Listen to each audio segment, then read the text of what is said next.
সকল শিক্ষার্থী, আজ সকালে প্রথম কেসটি আমি ভিডিও করছি। শিখতে আসা সকল জুনিয়র হোমিওপ্যাথিক চিকিৎসক বন্ধু, তাদের সকলকে আমার শুভেচ্ছা জানিয়ে এবং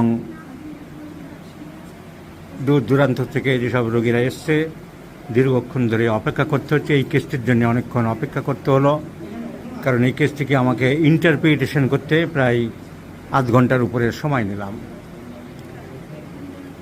সমস্ত রোগীদেরকে অভিনন্দন জানিয়ে আমি এই ভিডিওটি জুনিয়র হোমিওপ্যাথিক চিকিৎসক সমাজ যারা আমার কাছে শিখতে চাইছে, অনেকে বলে আমাদের সবাইকে জুনিয়র বলছেন কেন? আমি তো তোমাদের সবাইকে জুনিয়র বলছি না।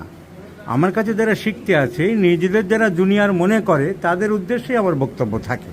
সিনিয়রদের তো আমার দেখার দরকার নেই। তুমি যদি নিজেকে জুনিয়র মনে করো, দেখতে পারো।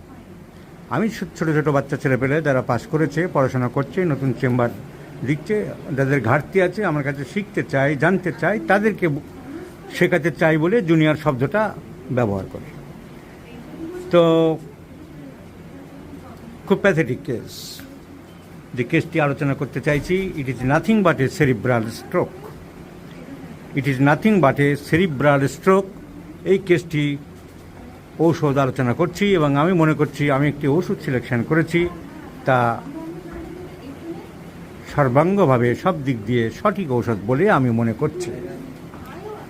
ভদ্রলোকের বয়স নিয়ার অ্যাবাউট 50,